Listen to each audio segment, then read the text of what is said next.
Olá, irmãos! Hoje daremos sequência em nossos estudos com base no livro de Atos. Faremos uma breve reflexão no capítulo 4, dos versos 32 a 35. Farei a leitura, pois, e na sequência comentaremos acerca dessa passagem. A palavra do Senhor diz assim: Da multidão dos que creram era um o coração e a alma. Ninguém considerava exclusivamente sua nenhuma das coisas que possuía. Tudo, porém, lhes era comum. Com grande poder, os apóstolos davam testemunho da ressurreição do Senhor Jesus, e em todos eles havia abundante graça, pois nenhum necessitado havia entre eles, porquanto os que possuíam terras ou casas, vendendo-as, traziam os valores correspondentes e depositavam aos pés dos apóstolos. Então se distribuía a qualquer um à medida que alguém tinha necessidade. Essa passagem é uma passagem muito utilizada de forma descontextualizada, de forma a tentar defender algumas ideologias políticas, né? Mais notadamente o socialismo e o comunismo. E essas pessoas que defendem isso com base nessa passagem, elas se apegam em alguns pontos aqui, né? Só que de maneira isolada, sem entender o contexto, sem entender qual que era o espírito que movia essas pessoas, qual que era o caráter desse fenômeno, né, digamos assim, que ocorria no meio do povo de Deus. Então assim, o verso 32 diz o seguinte: Da multidão dos que creram era um o coração e a alma. Esse trecho ele não pode ser desprezado pelo fato de não tratar de algo especificamente relacionado a bens ou propriedades, né? Mas ele está aqui, inclusive no início dessa passagem, porque isso tem um fundamento. Aliás, o que está dito aqui é o fundamento para todos esses versos subsequentes. Está dito que era um o coração e a alma dessas pessoas. Essa expressão hebraica, um o coração e a alma, ela é muito frequente, ela tem um significado muito interessante. E nós conseguimos extrair isso daquela passagem de Marcos, em que o próprio Cristo resume o decálogo como amar a Deus acima de todas as coisas, com todo o seu coração, com toda a sua alma, com todo o seu entendimento, com toda a sua força. E decorrente disso, o segundo mandamento, também é importante amar o próximo como a si mesmo. Então essa expressão remete a esse ensino de Cristo.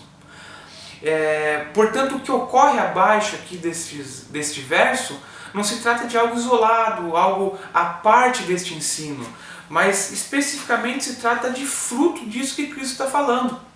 E que os apóstolos aplicam isso na prática, que o povo de Deus vivencia essa realidade em suas vidas, né? Então é realmente peculiar que analisemos sob essa ótica. E na sequência é dito o seguinte: ninguém considerava exclusivamente sua nenhuma das coisas que possuía, tudo porém lhes era comum. Aqui é dito que de maneira deliberada as pessoas não consideravam que algo era seu unicamente, mas havia um dever moral, havia um senso de compartilhar com aqueles menos favorecidos.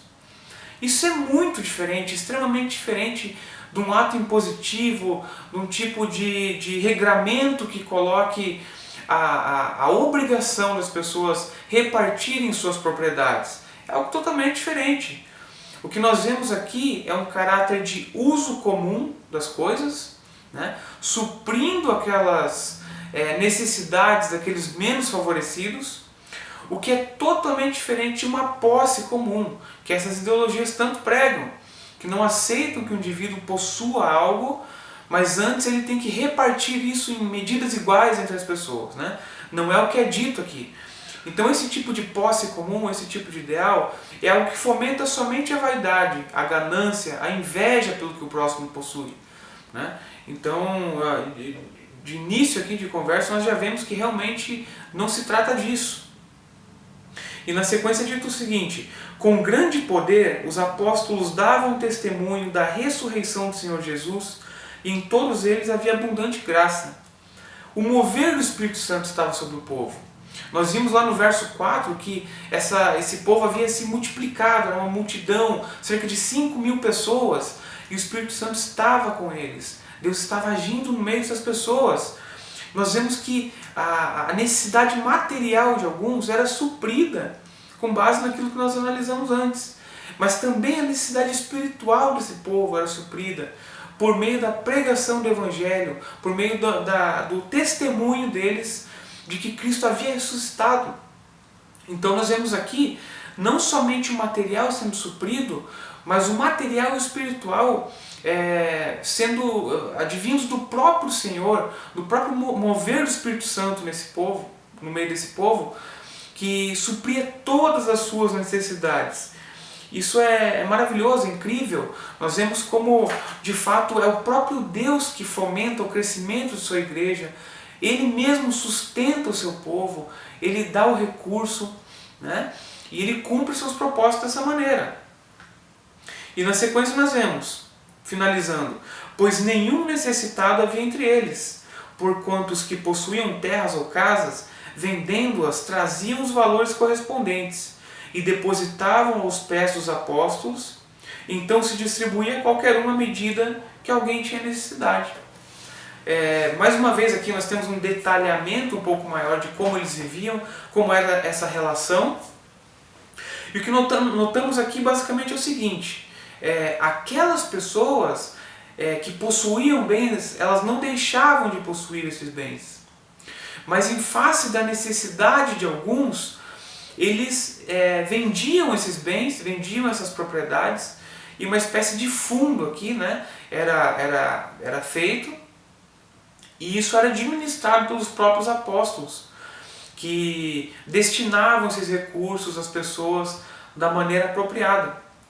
Então vejamos, irmãos, que isso aqui é um exemplo muito cristalino daquilo que Cristo fala anteriormente lá em Marcos, né? Amando a Deus acima de todas as coisas, com seu coração, com seu entendimento, se torna uma consequência o amor ao próximo. Isso aqui nada mais é do que o amor ao próximo. Não se trata de algo imposto, né? Mas realmente algo deliberado por parte do povo e com base naquilo que eles tinham em seus corações.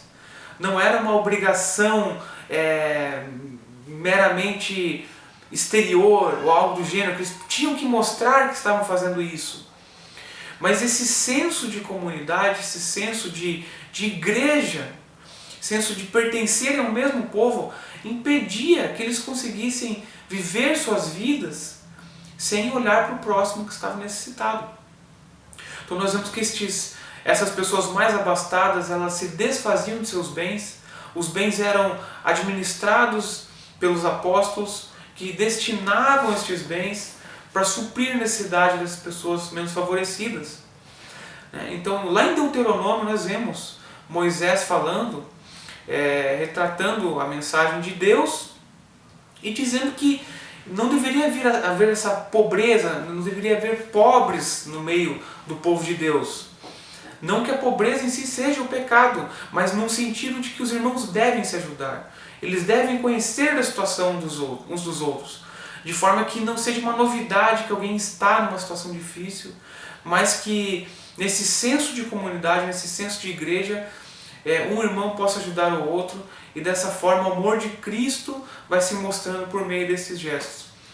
Em tempos de pandemia, em tempos de quarentena, de crise econômica, essa passagem é especial para nós.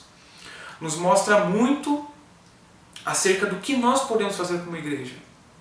Enquanto outras religiões buscam fazer boas obras para afirmar de alguma forma uma salvação, nós sabemos que a salvação só vem por meio de Cristo.